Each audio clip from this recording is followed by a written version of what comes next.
These two paintings, both called sunflowers, are generally accepted as the finest of several depictions of the thick-stemmed, nodding blooms that Van Gogh made in 1888 and 1889 during his time in Arles. The first is now in the collection of the National Gallery in London, and the second is in the Van Gogh Museum in Amsterdam. Van Gogh referred to this work as a repetition of the London painting, but art historians and curators have long been curious to know how different this repetition is from the first. Should it be considered a copy, an independent artwork, or something in between? An extensive research project conducted over the past 3 years by conservation experts at both the National Gallery and the Van Gogh Museum has concluded that the second painting was not intended as an exact copy of the original example, said Ella Hendricks, a professor of conservation and restoration at the University of Amsterdam, who was the lead researcher on the project.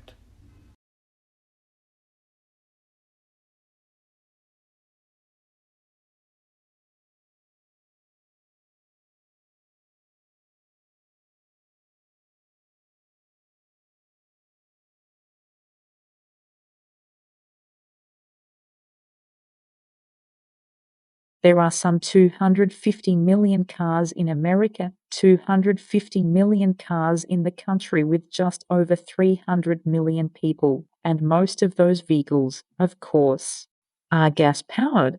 This poses a huge challenge given the limited supplies of oil and the growing urgency of the global warming crisis. But there is good news, according to our guests today, and that is we have the know-how and the technology to build sleek, fast automobiles that don't use gasoline. These vehicles of tomorrow are powered by hydrogen, electricity, biofuels, and digital technology, and they already exist. So what's stopping us from putting them on the roads? Our guests today will help answer that.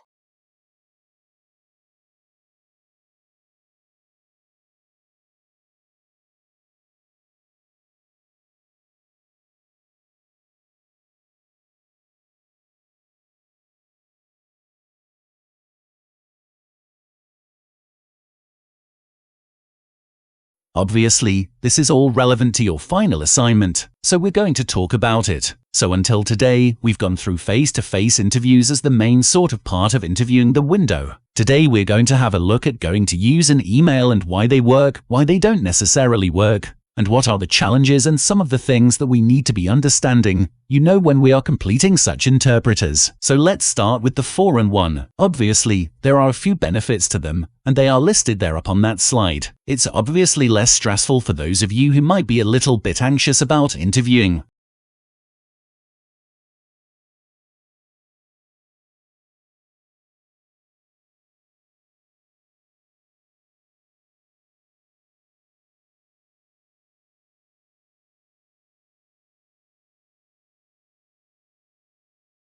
Dogs aren't just man's best friend. Previous studies have shown that kids with dogs are less likely to develop asthma. Now a new study may show how, if results from mice apply to us. The work was presented at a meeting of the American Society for Microbiology. The study tests what's called the hygiene hypothesis. The idea is that extreme cleanliness may actually promote disease later on. Researchers collected dust from homes that had a dog. They fed that house dust to mice. They then infected the mice with a common childhood infection called respiratory syncytial virus, or RSV.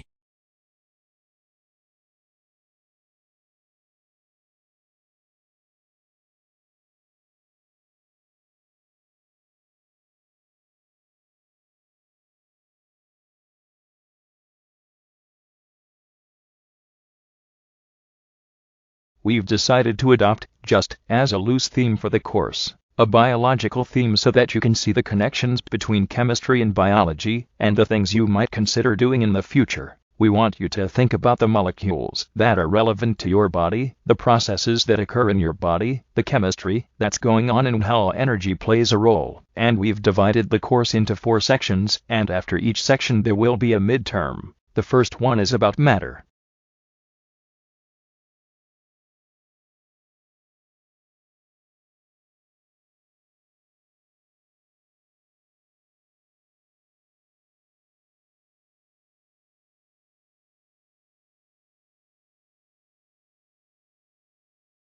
One seminal difference in policy remains: the coalition has not matched what is Labour's most important innovation promise, that is to bring together responsibilities for innovation, industry, science, and research under one single federal minister. Innovation responsibilities currently lie within the powerful Department of Education and Science, and while there is a separate industry department, it has little influence within cabinet. This has hampered policy development and given Australia's innovation policies a distinct science and research bias. It is the scientists rather than the engineers who call the tune in innovation policy in Canberra. So it's no surprise our policies are all about boosting government-funded research and later commercializing the results.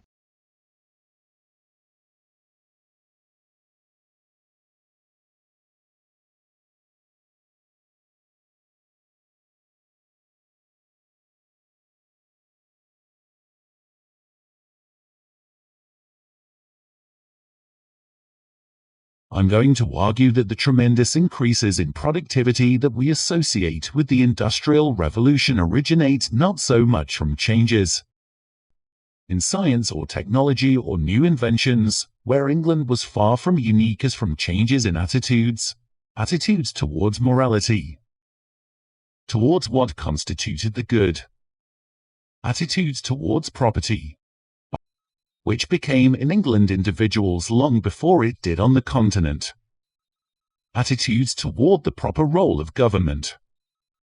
And together, these attitudes constitute much of what the Luddites were protesting against.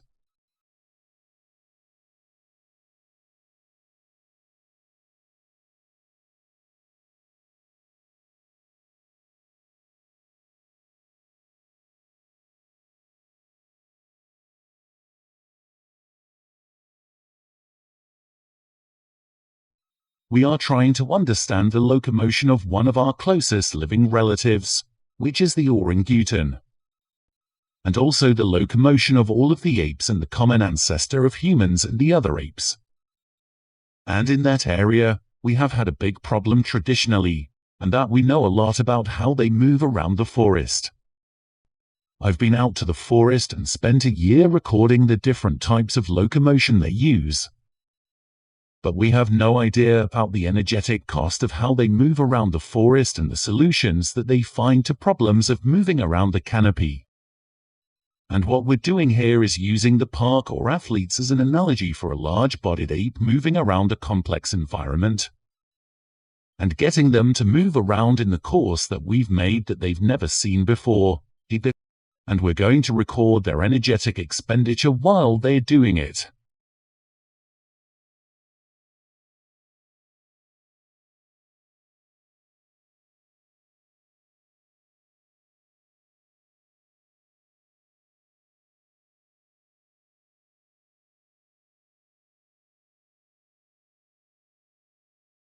Lead-in time is the amount of time that elapses between a business placing an order with a supplier for more stock or raw materials and the delivery of the goods to the business.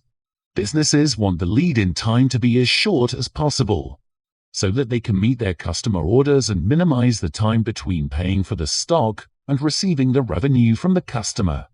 However, this may not happen due to a number of factors, such as delays in the supplier receiving the order, or the breakdown of the supplier's lorries delivering the stock to the business.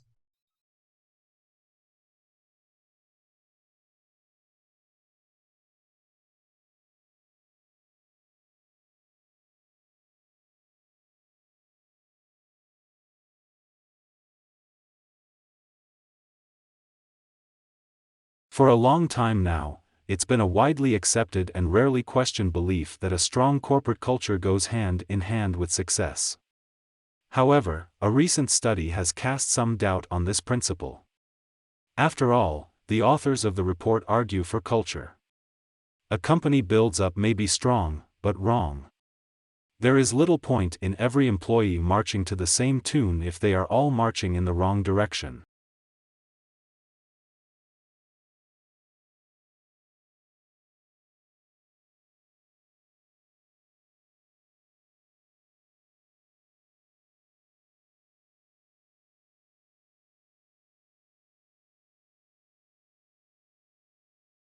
Also, malaria is something that is a very complex disease with this complex life cycle. That means that if you're going to eliminate it, you have to be able to target cute parasites and humans. You have to be able to target parasites in the mosquitoes, that mosquito population. And so that requires a lot of resources. It requires really good planning and a health system across all these different levels. And so I think the political capital that you need for that, the educational infrastructure you need for that, the economic resources you need for that are quite a challenge.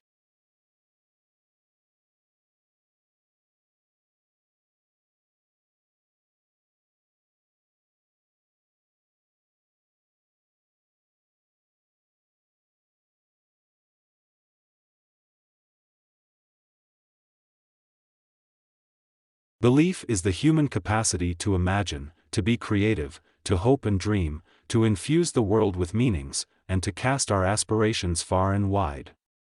Limited neither by personal experience nor material reality. Believing is a commitment, an investment, a devotion to possibilities.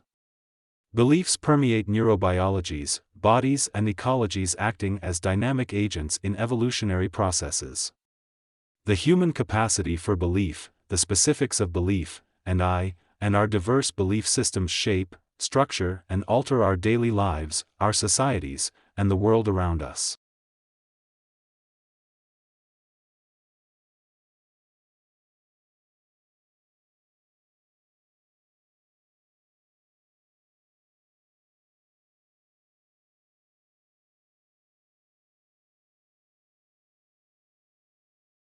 In this tutorial, we will show you how to find specific journal articles using the library catalog. The university subscribes to over 18,000 journals across a variety of subjects, most of which are available electronically. To find a specific journal article using a library catalog, we need to search by the journal name, as individual article titles are not listed in the catalog.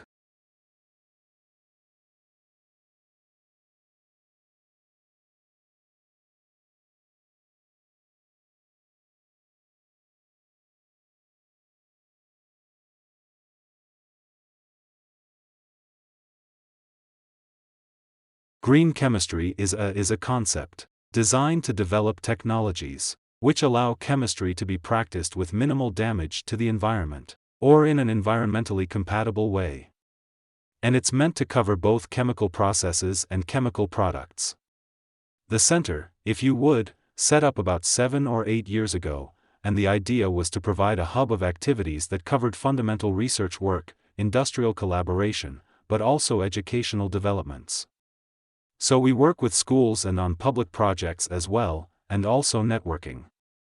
So we network out to well over 1,000 people around the globe.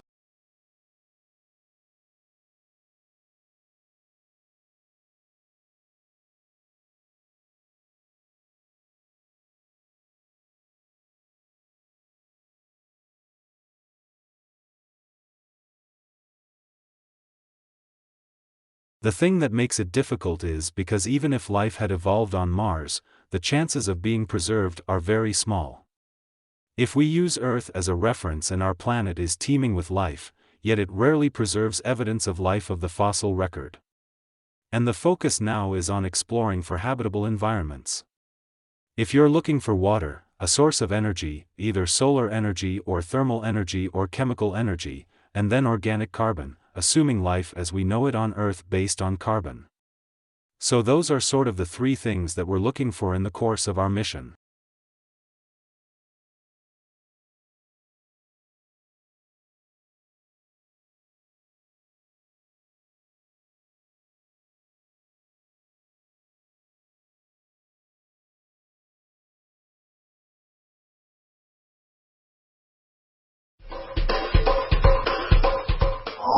Some ecotourism offers visitors close encounters with different species, but new research suggests that these activities may not be so great for the animals.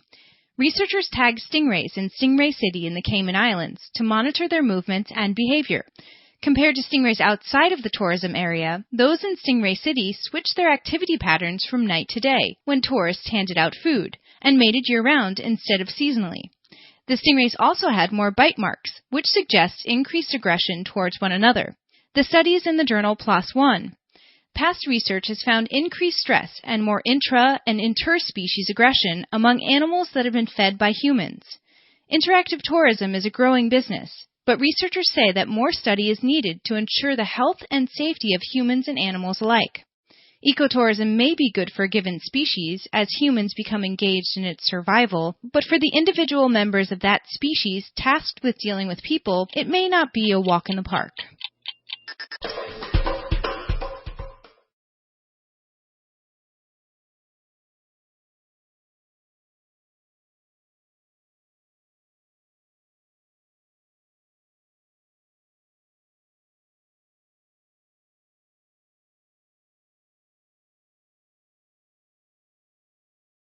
Now, millions of roses get handed out on Valentine's Day, but growing roses has an environmental impact worse than many other crops.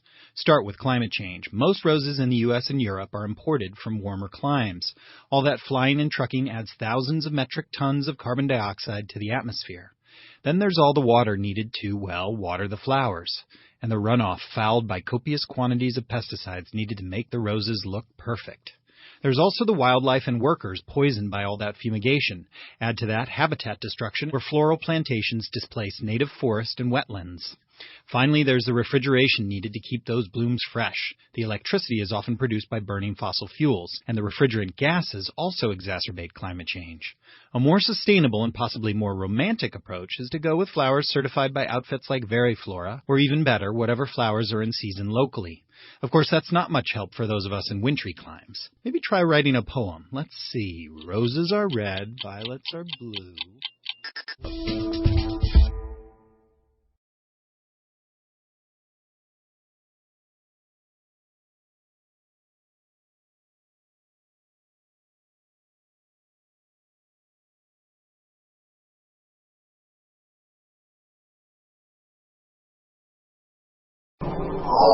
We have ignition. We have liftoff. Let's say you've saved up $200,000 for a trip to space with Virgin Galactic. Lucky you. But are you healthy enough to fly? You'll have to talk with your doctor. A new study in the BMJ outlines the role that general practitioners will have to play in commercial spaceflight. After all, astronauts typically have to be in tip-top shape, but opening the door to the paying public means that less healthy individuals will soon have access to space too. And the stress of spaceflight, combined with the negative effects of weightlessness on muscle and bone, could cause real problems. It may be up to your personal physician to make the go, no-go call based on your medical history.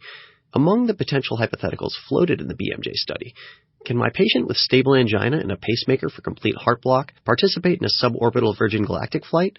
What is the maximum allowable time that my patient with osteoporosis can spend on a planned vacation at a space hotel? There are no official answers, yet, but the study's authors note that such questions may be in the air, or lack thereof, in the not-too-distant future.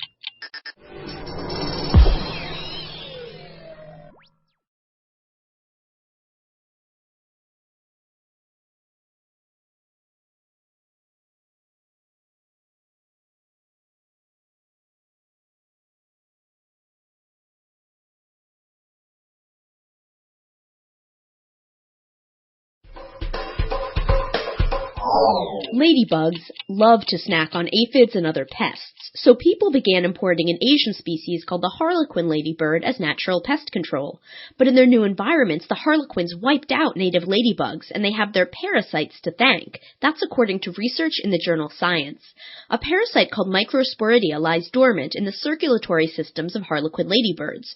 But when scientists injected Microsporidia into a common European ladybug species, the insects died within 2 weeks. When the ladybugs were injected with dead Microsporidia or a control substance, most survived. Harlequin ladybirds' immune systems, on the other hand, have learned to deal with Microsporidia, which lets the insects use them as biological weapons, because one way ladybugs compete is by consuming the eggs and larvae of rival species. When European ladybug species eat the harlequin ladybird eggs and larvae, they also consume the Microsporidia and die.